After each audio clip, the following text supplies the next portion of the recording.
3주째에 걸쳐서 사도신경의 8번째 구절, 나는 성령을 믿습니다. 나는 성령을 믿습니다라는 이 한 구절의 말씀을 살피고 있습니다. 굉장히 압축적이라고 했죠. 그냥 성령을 믿는다. 성령이 계신 것을 믿는 것도 아니고 성령이 또 그저 우리에게 오셨다 이런 것들을 믿는 것도 아니며 이 내용은 아주 압축적이지만 또한 대단히 구체적으로 신약 성경에 아주 많이 펼쳐져 있는 내용이라고 했어요.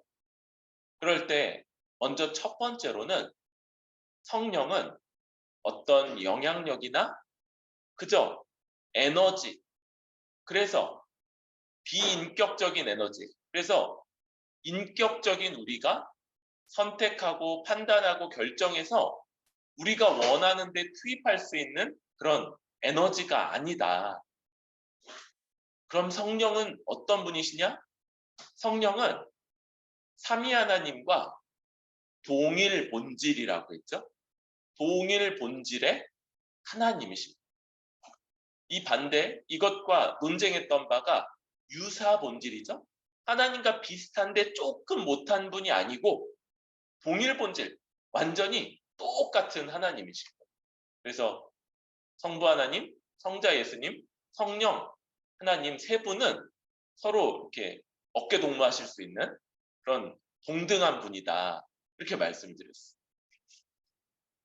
그런 성령 하나님은 그래서 인격이시고 또 마땅히 우리가 그분께 순종해야 되는 그런 하나님이시죠.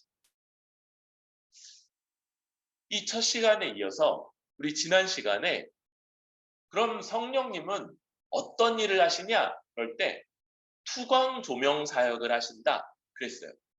이 투광 조명 사역이 뭐냐? 요즘 밤에 보면 건물들을 빛이, 조명이 비추죠?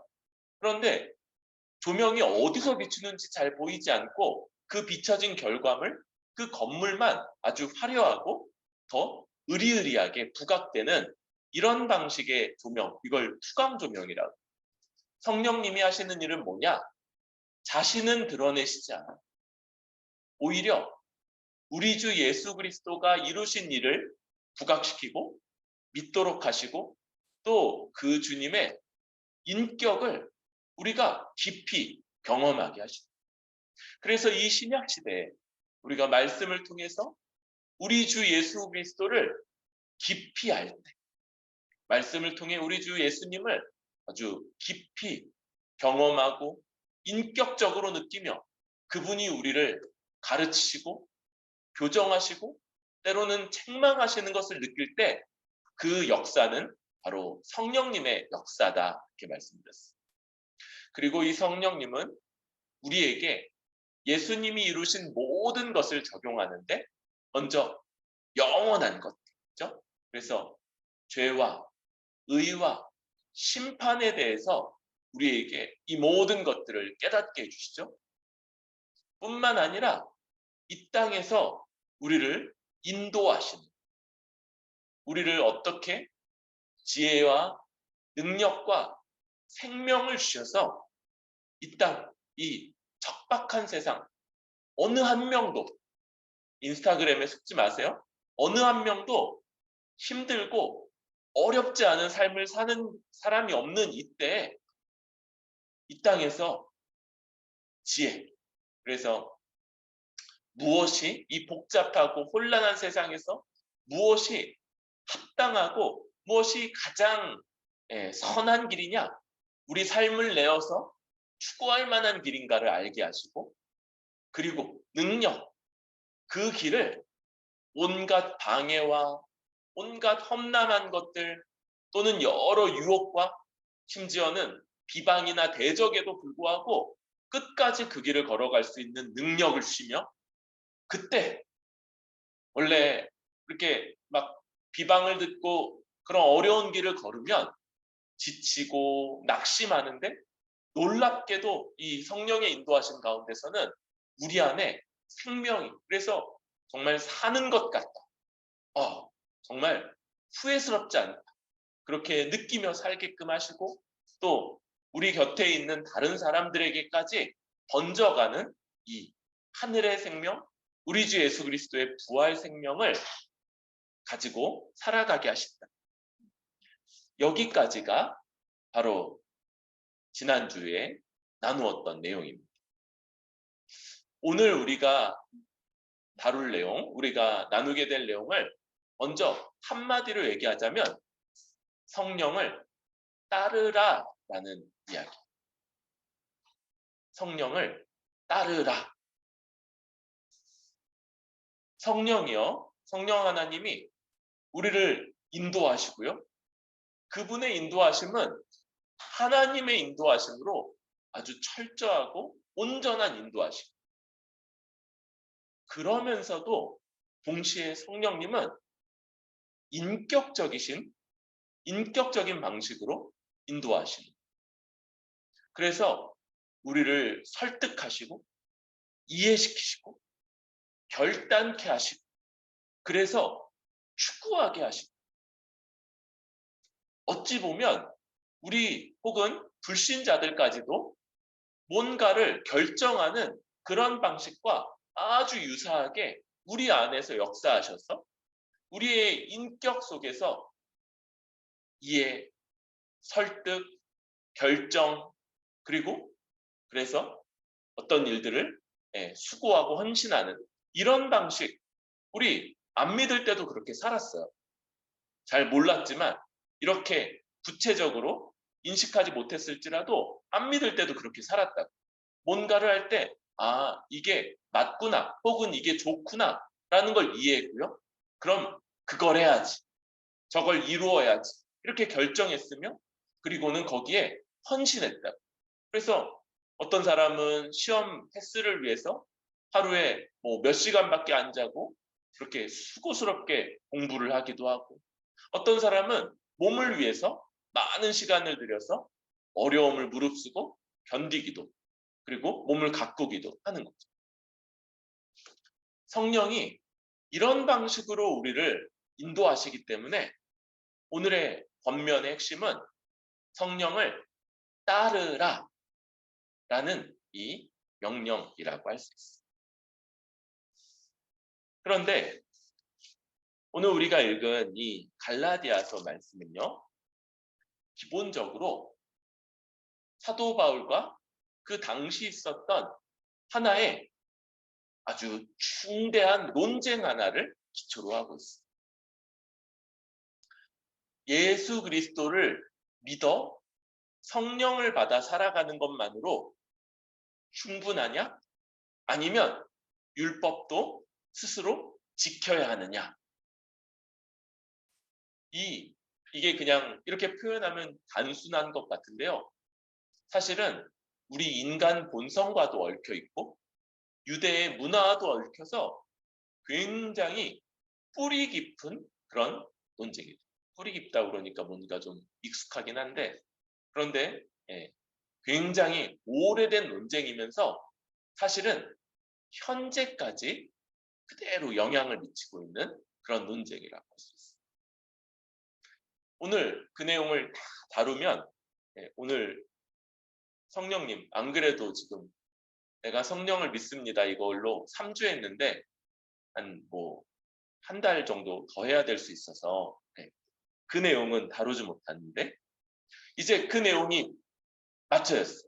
그래서 이제 예수 그리스도로 충분하며 그래서 받는 성령으로 충분하다. 이게 이제 논쟁이 끝났어요. 그러면서 13절에 그러니까 자유, 어떤 자유냐면요, 율법을 하나하나 지키지 않아도 되는 그 자유로 부르심을 입었다는 거예요. 이제 율법, 더 이상 거기에 얽매이거나 거기에 눌리거나 그거에 압제를 받지 않아도 돼라는 자유가 선언된 거예요. 그런데 그 자리에서 종되라 이렇게 역설적으로 이야기를 합니다. 근데 어떤 종이냐면요. 자유로 육체의 기회를 삼지 말고 오직 사랑으로 서로 종노릇하라. 성경은요. 우리를 아주 단순하게 아주 분명하게 단순하기 때문에 분명하고 명확하게 만들어주는 논리를 쓸 때가 종종 있는데 이분법이에요. 이분법. 단 두 가지밖에 없다. 하나는 육체의 기회를 삼는 것, 육체를 따라 행하는 것과 다른 하나 뭐예요? 오직 사랑으로 서로 종노릇하는 것. 이 단 둘밖에 없어요. 우리가 살아가는데 딴 게 없는 거예요. 단 두 가지. 육체를 따라 기회를 삼고 육체를 따라 저 뒤에 나오는 그 온갖 악행들 그걸로 결론 지어지는 그런 삶을 살아가느냐? 아니면 사랑으로 서로 종노릇하는가라는 거. 그러면서 온 율법은 내 이웃 사랑하기를 내 자신같이 하라 하신 한 말씀에서 이루어졌고 만일 서로 물고 먹으면 피차 멸망할까 조심하라. 서로 물고 먹는 것 이게 어떤 모습이냐면요. 하나의 이 형상화하고 있는 건데 짐승들이 서로 먹고 먹히는 관계에서 막 그렇게 투쟁하고 있는 모습 이런 것들을 지금 나타내는 거예요.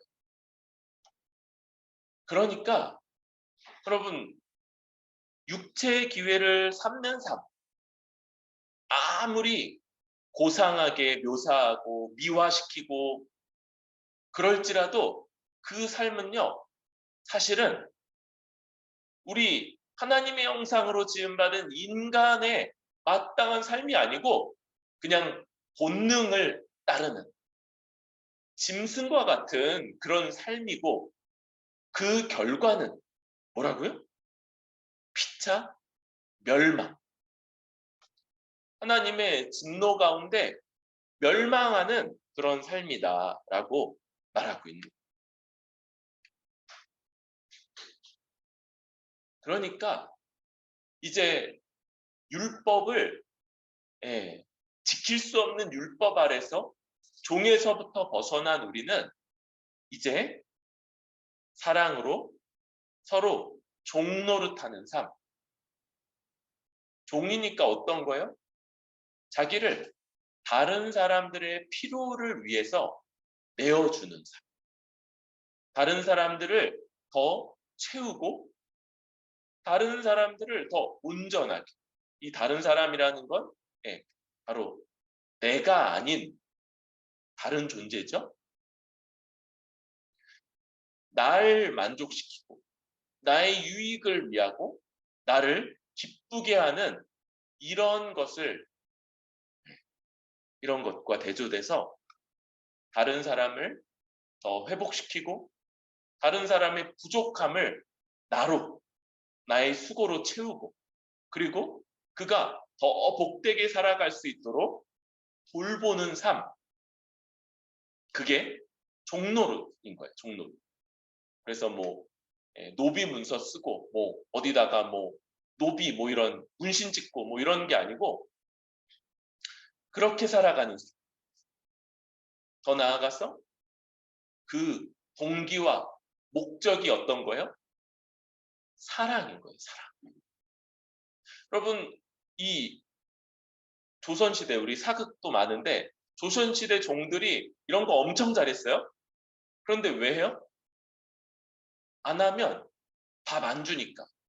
안 하면 죽도록 맞으니까 두려움으로 그러면서 그렇게 했다고요. 그런데 우리는 자발적으로 사랑으로 우리 주님이 우리를 위해서 이 모든 것들을 행하신 바로 그 모습으로 행하는 거예요. 여러분, 그런데 오늘 주제가 뭐라고요? 성령을 따르라. 성령을 따르는 것과 이게 무슨 상관이 있어요?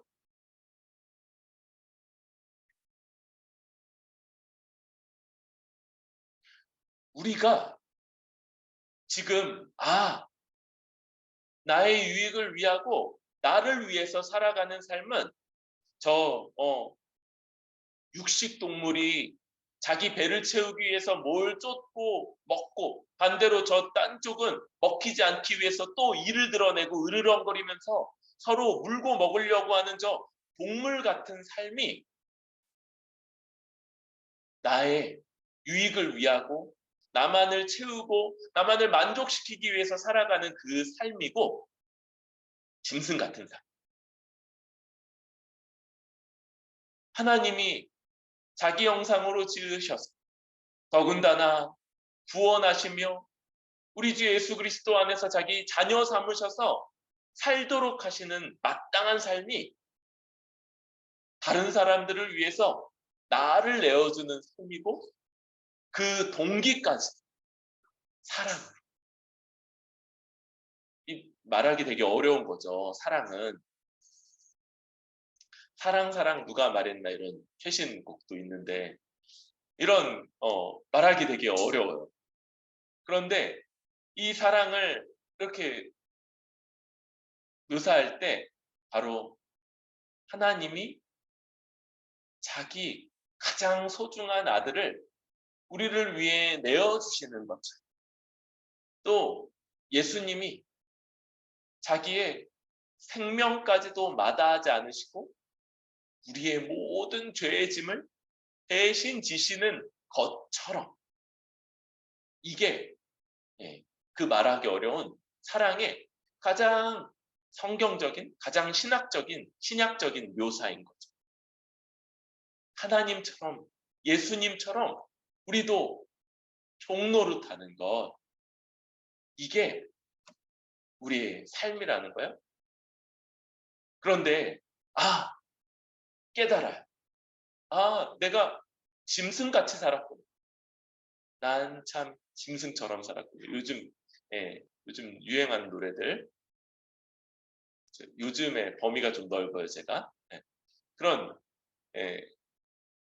이해 속에 이제 어떻게 사는 게 맞구나 이런 걸 알고 그래야지 결단하고 그래서 이제 수고하고 애써서 다른 사람들을 돕고 만족해하고 그의 연약함들을 내가 채우고 그래서 그가 더 복되며 하나님이 맡기시는 사명을 잘 감당할 수 있도록 하는 것 이런 결정을 할 때 이게 놀랍게도 누가 우리와 함께 하시며 우리를 도우시며 우리를 인도하시며 누구를 따르는 삶이라고요?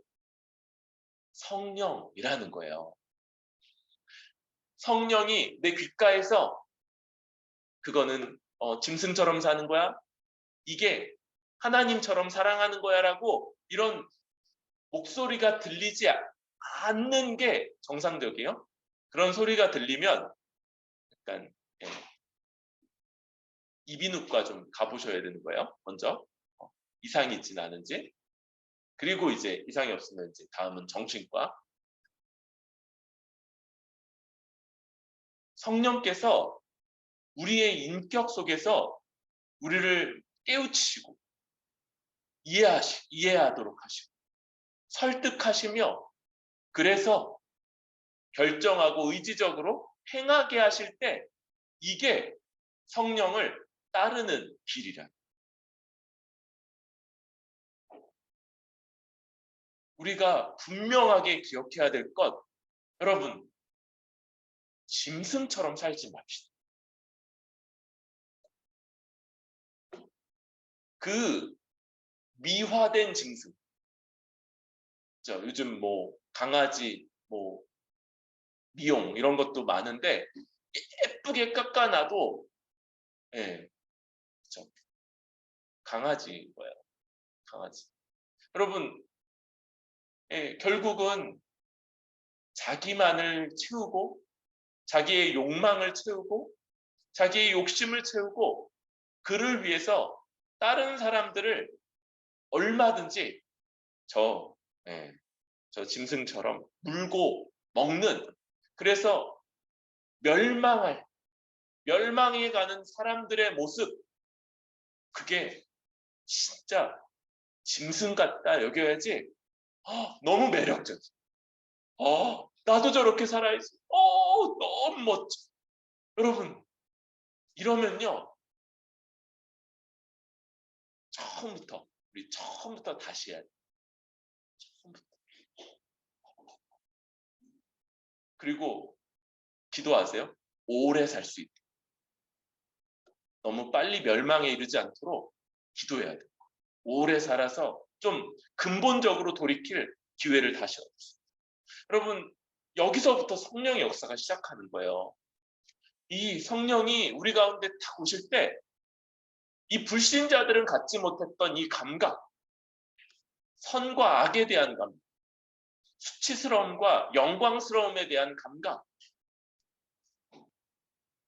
하나님 앞에 합당한, 그래서 신령한 것과 아주 비천한 것에 대한 감각이 되살아나는 건데,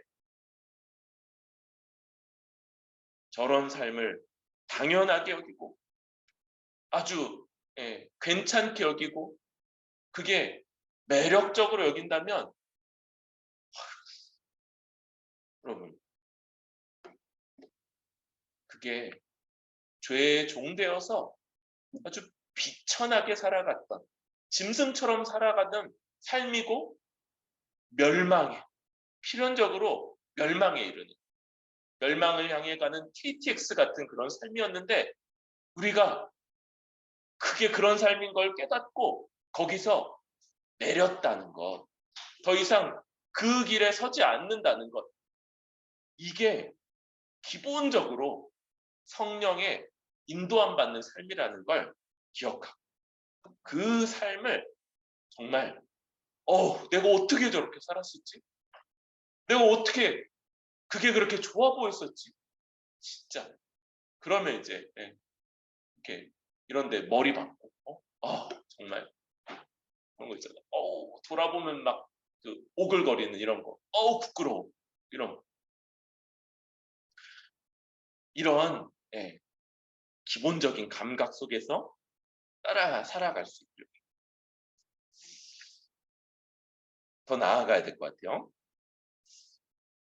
그러면서 이제 16절 성령을 따라 행하라 라는 아주 직설적인 명령이 탁 주어지는, 그리고 이 행하라 현재 직설법 명령, 그러면 어떤 의미를 갖는다고요?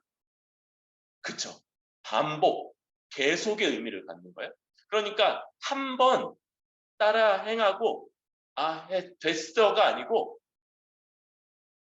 그래서 이런 수식어를 붙인다고 그랬죠. 날마다, 매일매일, 매일매일 그렇게 살아 행하는. 여러분, 우리가 DBS, 매일 성경 연구를 하는데 거기 메일이 요 메일과 같은 메일인 거예요. 그래서 이메일 뭐 이런 메일이 아니고, 그 메일은 우리가 성령을 날마다 따라 살아가기 위해서 성령을 어떻게 따라야 돼요?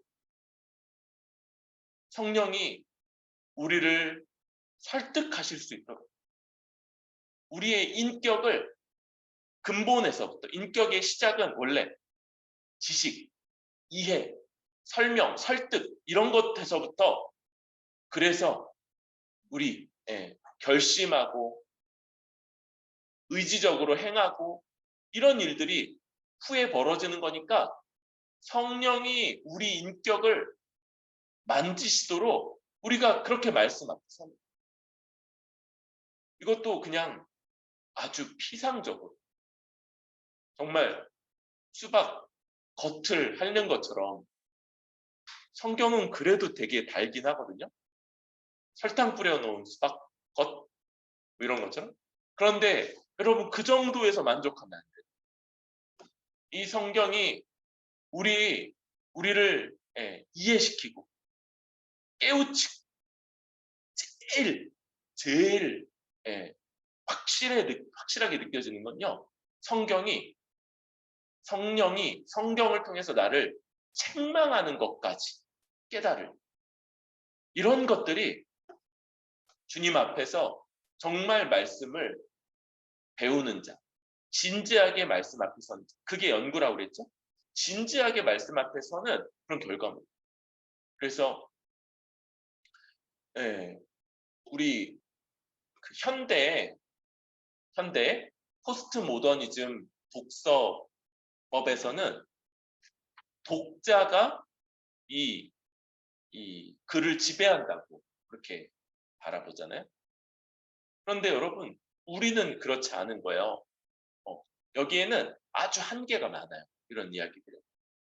우리는요, 말씀, 기록된 텍스트, 이 글을 인정하고 글의 권위 아래 우리 독자도 권위를 갖고 있어요. 그런데 그 권위 아래 우리 자신을 굴복시키는 그렇게 그를 존중하는 방식, 그런 방식으로 이 말씀 아래 들어가게 되는 그 과정은요, 시간도 걸리고 애써야 가능합니다.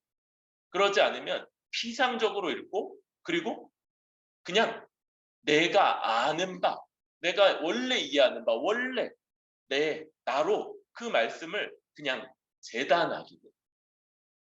그렇지 않아요? 이 말씀은 나를 뛰어넘는, 나를 초월하는 어떤 것들을 갖고 있어요.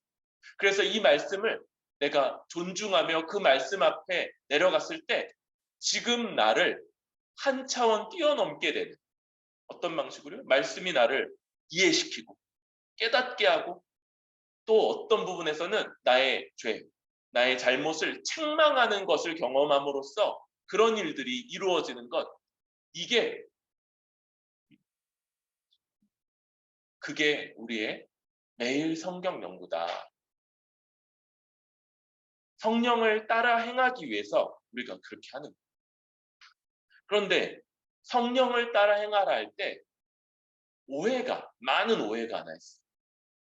그게 뭐냐면 먼저 이 갈라디아서가 쓰여질 때 1세기의 유대인들은 율법을 따르는 걸 되게 많이 힘썼다고요. 그리고 그 율법이 613가지의 뭐뭐 해라 혹은 하지 말라는 그런 계명들로 구성되어 있잖아요.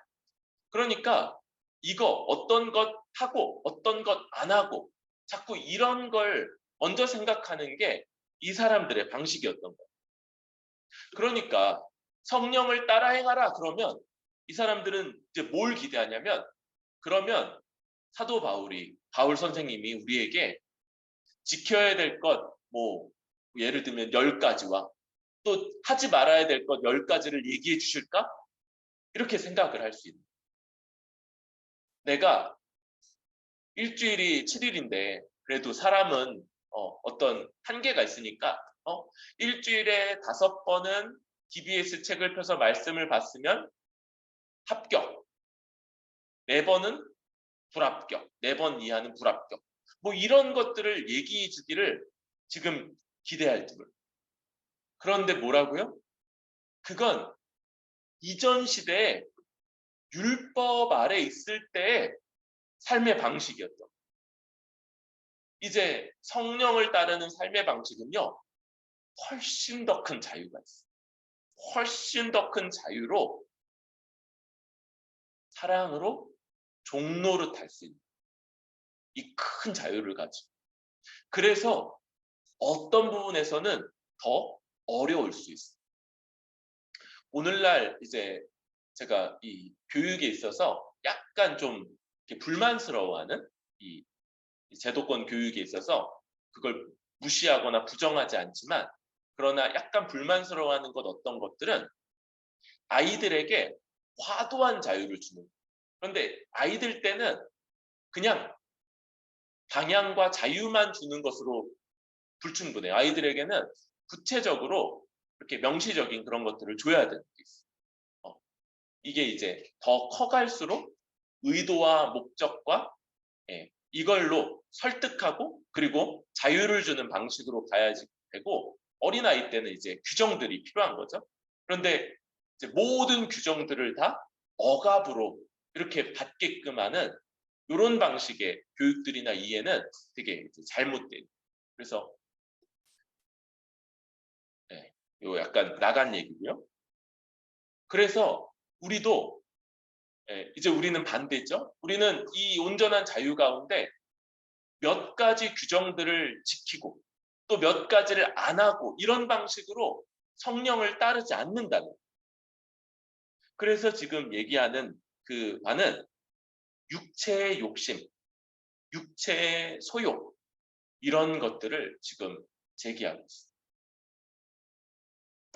이게 뭐냐면 여러분 이 두 가지 우리에게 있는 구원받은 신자에게도 있는 우리 안에 일종의 두 가지 경향성이란. 먼저 이것을 이해하기 위해서 이전에 구원받기 이전에 불신자에게 있는 단일한 균일한 경향성은 바로 육체의 소욕이 육체의 원함. 그리고 여기 육체는 그냥 우리 몸, 그래서 몸이 물을 필요로 하고 음식을 필요로 하고 잠이 필요로 하는 이걸 얘기하는 게 아니고 타락한 본성의 욕망이란.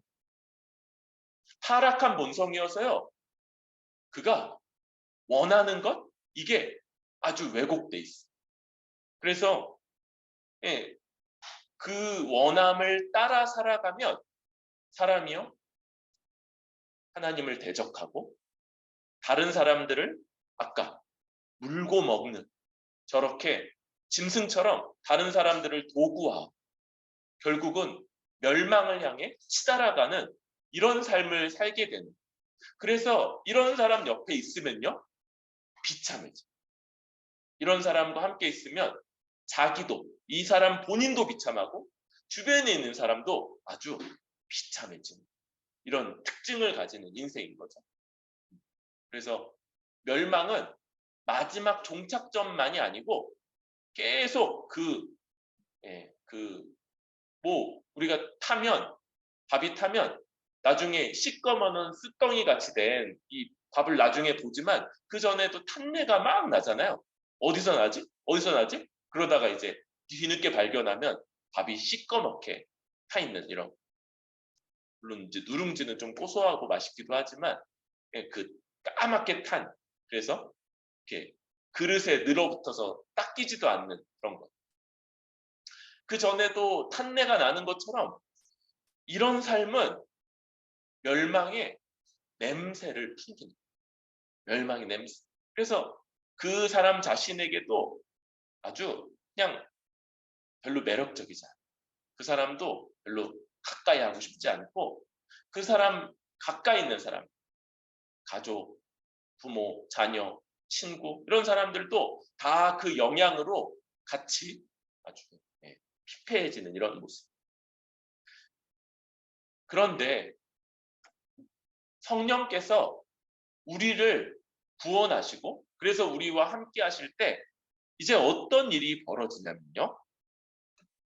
그리스도가 2000년 전에 십자가에서 이루신 그 사역을 우리에게 적용해 주십니다. 그리스도의 사역을 이런 식으로도 묘사할 수 있어요. 대속 사역과 대표 사역이다. 이렇게 부릅니다. 대속 뭐요? 십자가, 형벌, 대속적 죽음이죠. 우리 중에 어떤 사람도 십자가에 매달린 적이 없어요. 제가 알기로. 십자가에 못 박힌 사람이 없어요. 그런데도 우리 주님이 우리 대신에 십자가에 못 박혀 죽으심으로써 우리가 그리스도처럼 모든 죄의 대가를 다 치른 사람이요. 이제 그리스도가 죽기까지 순종한 그 의를 소유한 자가 되는 바로 이 대속사역. 그래서 이 결과로 하나님이 우리를 의롭다. 이건 우리의 신분 같은 거예요. 의로운 자, 의인 하나님이 이렇게 탁 선언해 주시고 이 선언은 결코 변하지 않는 선언이죠. 그래서 우리가 이렇게 당당하게 나와서 예배를 드립니다. 그런데 이 대속사역이 우리의 신분을 결정한다면 대표사역, 대표교리는 우리의 실존, 우리가 누구인가를 결정하게 되는데 이건 바로 그리스도가 우리와 연합하셔서 우리의 대표가 되신다.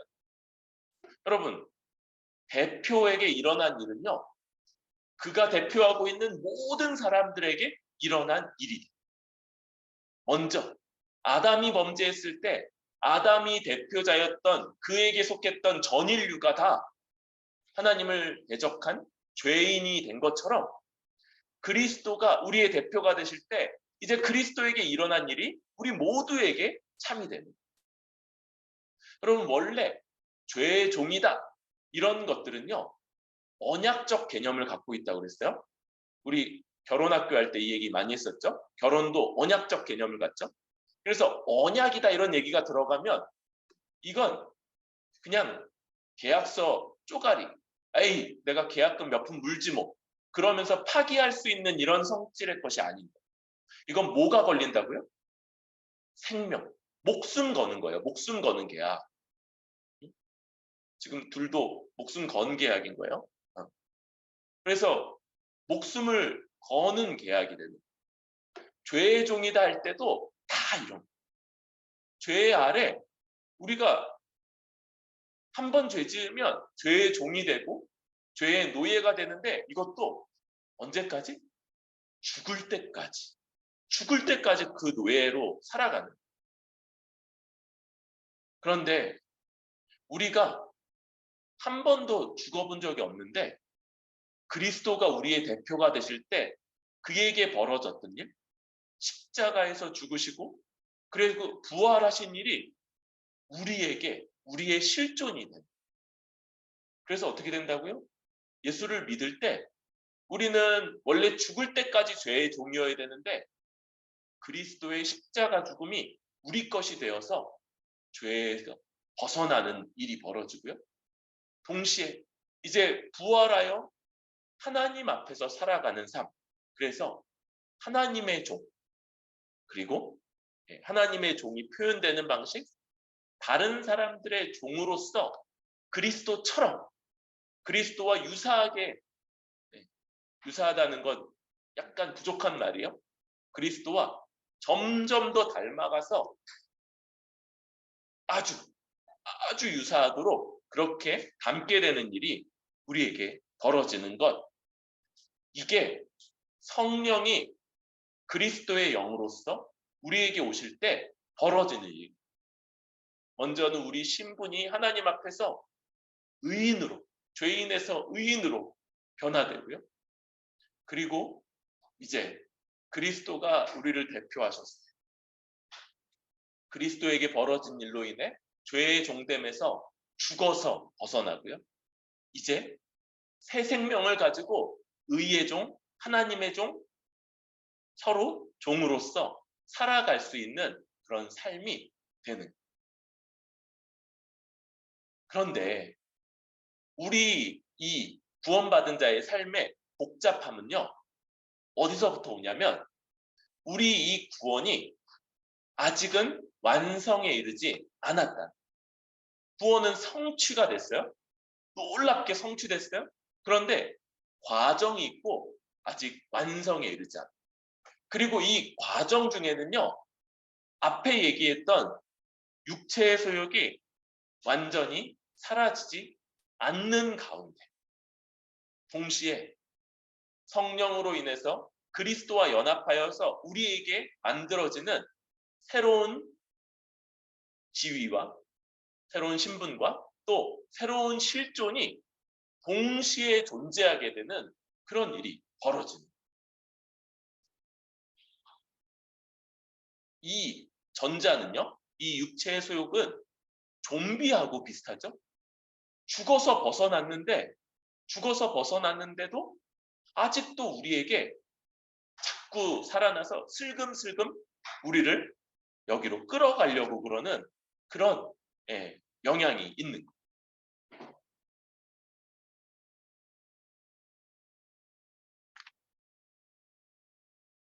그런데 두 개가 딱 있으면 우리가 그 사이에 껴서 양쪽이 막 이렇게 양쪽에 끌고 갈 것 같아가지고 막 팔이 아프고 막 그런가요? 그래서 우리 가끔 자고 일어나면 양쪽 어깨가 결리고 그러나요? 그런 게 아니고 여러분 이 씨름이 시작되면 반드시 성령 하나님이 승리해요. 이 싸움에서는. 그런데 우리에게는요. 성령이 어떻게 우리를 인도하신다고요? 우리를 설득하시고 깨닫게 하시고 그래서 결정하고 판단하고 의지적으로 행하게끔 하시잖아요. 그래서 우리가 우리 날마다 시간을 내어서 말씀을 보며 성령이 우리를 설득하시고 또 그런 우리를 도우시며 우리가 그런 길을 살아갈 것을 주를 의지하여 살아갈 것을 기도하면서 주 앞에서 결단하고 주의 도우심을 구하고 그렇게 살아갈 뿐만 아니라 이 육체의 소욕과 성령의 소욕, 성령의 인도하심 가운데서도 우리 자신을 이 성령에게 내어드리기를 힘쓰는 방식, 이런 방식으로 살아가는.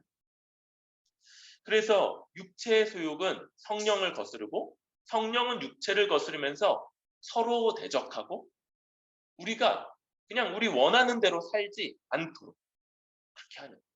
그래서 성령이 우리를 인도해 가실 때 어떻게 하냐면요.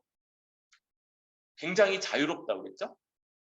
여러 가지 방식들로 우리를 인도하시고 우리가 다른 사람들의 사랑으로 종되기 위해서 어떤 특정한 방식을 취할 필요가 없고요. 물론 이제 많은 경우는 보고 배우는 모방이 되게 많아요. 그래서 저분 되게 좋은 모습이다. 이런 것들을 보고 따라하는 모습이 많긴 하죠. 그런데 꼭 그러지 않을 수 있어요. 창의적일 수 있어요. 그럴 때 어떤 식으로 그걸 교훈하는 거냐면요. 흑백 논리라고 그랬죠? 이분법? 성령을 따라 행하는 것과 육체의 소욕을 따르는 것, 그 중간에 회색지대가 있어요, 없어요? 없다는 거예요. 없는. 여러분, 우리 삶에는요, 자기를 위해서 하나님이나 다른 지체나 우리 모든 것들을 다 나를 위해서 그걸 도구 삼아서 물고 먹는 저 짐승 같은 삶이 있든지 아니면 나를 내어주어서 다른 사람들을 채우고 그 유익을 구하며 살아가는 이 삶이 있든지 둘 중에 하나는 우리 안에도요 딱 이 두 가지밖에 없어요. 이미 죽어서 거기서부터 벗어났는데 마치 살아있는 양 우리를 이끌어 그대로 살게끔 하는 저 육체의 소욕 아니면 적극적으로 다른 지체에게 우리 자신을 내어주며 하나님이 기뻐하시는 것을 결정하며 주 앞에서 살아가는 성령의 인도하심을 받는 삶 요거밖에는 없는. 그리고 이 둘밖에 없기 때문에 한쪽을 설명해 줍니다. 육체의 소욕 그건 아주 분명한데요. 음행, 더러운 것과 호색 이게 성적인 타락이죠. 요 성적인 타락의 범주 하나를 얘기해줘요. 그리고 우상숭배, 주술, 또 뒤쪽에 보면 이단 이런 게 있죠. 이런 것들이 또 하나의 하나님을 대적하는 삶, 우상숭배와 관련되어 있는 그런 삶. 그리고 제일 많은 것, 원수 맺는 것, 분쟁, 시기, 분냄, 당짓는 것, 분열함, 투기, 술 취함, 방탕함 이런 것들이 다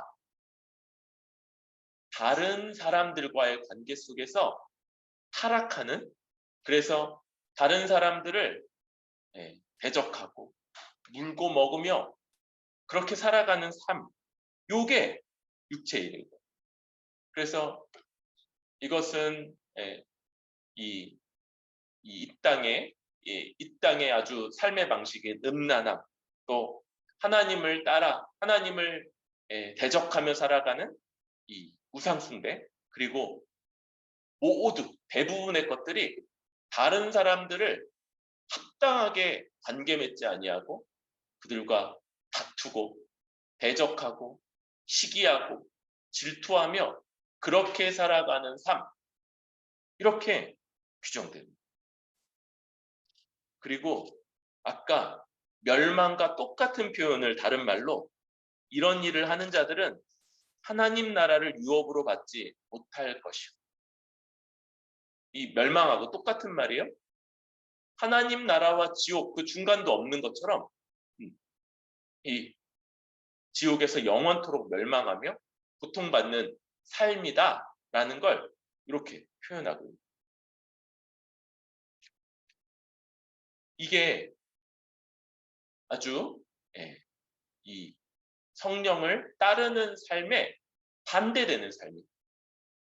여러분, 요것만 피하면, 이 구체적인 것들과 함께 또 이 세상을 따라 살아가는 저 음란함, 하나님을 대적하는 우상숭배, 그리고 이웃을 합당하게 대하지 않는 저 삶의 방식만 피하면 그러면 되는 거예요. 그리고 그렇게 살 때 마땅히 우리 삶에는요, 그 결과물들이 나타나요. 하나하나의 선택들, 하나하나의 결정들은요, 그것 자체로는 되게 작아 보여요. 그러나 이게 우리 삶 전체를 규정하는 방향성이기 때문에 결국 결과물, 성경은 열매라고 많이 표현하죠. 그게 아주 가시적으로 분명하게 드러나게. 그리고 그걸 22절, 23절에 사랑과 희락과 화평과 오래 참음과 자비와 양선과 충성과 온유와 절제, 이렇게 9가지로 묘사하고 있는. 이 9가지에 대해서도 지난주에 조금 설명을 했죠. 관사가 하나다. 그러니까 9개의 열매가 아니라 이 9가지 성격을 갖는 하나의 열매고, 그 대표는 아까 사랑, 제일 처음 나오는 사랑이고요. 이것들은 다 내적인 것들이 소수고요. 주로 관계적인 것들이요. 그렇죠? 온유, 여러분, 혼자서는요, 약간 온유하기가 어려워요. 다른 사람을 대해야지, 특별히 어떤 상황? 화날 만한 상황을 당해야지, 다른 사람과의 관계 속에서. 그래야지 온유라는 열매가 나타날 수 있는 거예요. 비슷하죠? 다른 것들도 양선, 선을 권하는 것, 이런 것들도 혼자서는 어려워요. 누가 있어야지 되는 거예요. 그래서 이 열매가 굉장히 관계적이다. 그리고 23절에 이 같은 것을 금지할 법이 없다. 여기 법은 율법으로 볼 수도 있어요. 그래서 이 모든 것들은요, 하나님의 율법에 합당하며 율법을 지극히 만족하는 것.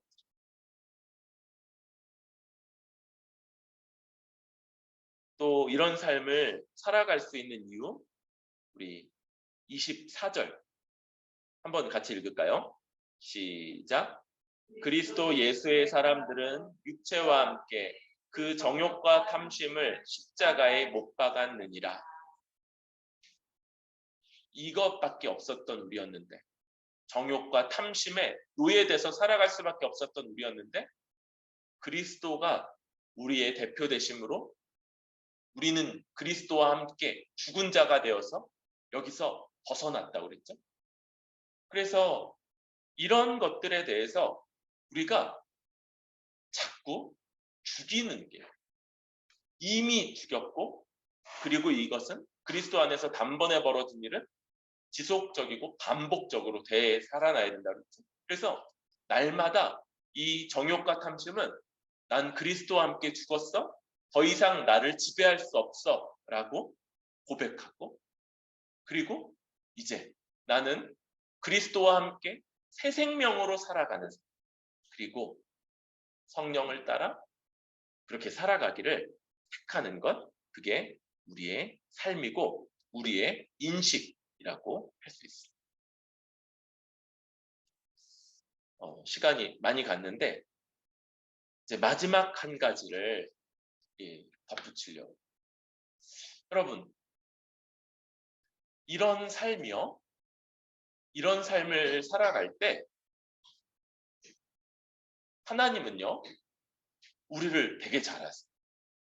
하나님이 우리를 지으신 그런 설계자이시고 또 창조자이어서 우리를 되게 잘 아시고 우리가 얼마나 부족한지 우리 한 사람이 얼마나 약하고 얼마나 부족하고 얼마나 이런 부분에서 많이 쉽게 무너지는지를 아십니다.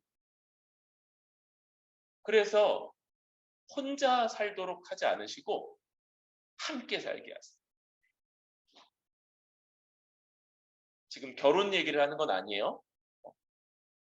성령이 이 땅에 오순절 첫 성령 강림이 있던 날 이 땅에 처음 뭐가 세워지냐면 교회라는 공동체가 세워지고 거기 속한 사람들이 방금 얘기했던 이것 날마다 사도들의 말씀을 받고 날마다 서로 교제하고 날마다 떡을 떼며 그리스도의 대속사역과 대표사역을 기리고 그리고 기도하면서 살아가는 이 독특한 삶의 방식을 가지는 그 공동체가 성령이 임하면서 세워져요. 지금 이 말씀이요. 서로 또 관계적인 용어들을 통해서 26절에 성령 25절에 성령으로 살면 성령으로 행할지니 26절에 서로 노엽게 하거나 서로 투기하지 말라. 계속해서 상호적인 그러니까 기독교의 이 성령을 따라가는 삶의 핵심에는 나 혼자 개인적으로가 아니고 이것은 하나의 공동체로서 살아가는 그런 삶이 전제되어 있습니다. 여기에는요.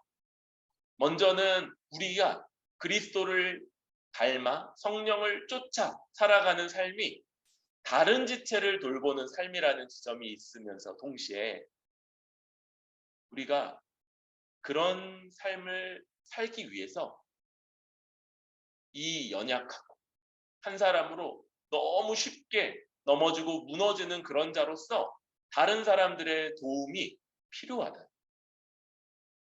그래서 성령께서 우리를 하나로 연합시키시고 이 수많은 서로 관계없는 이 사람들을 하나 되게 하시는 방식으로 역사하셔서 이런 삶을 살게 하시는. 그래서 성령이 이기시는. 여러분 나 한 명을 보면 여러분 저만 해도 이런 이해가 충분히 있기 전에 청년 시절에 되게 열심히 있는 사람이었어요.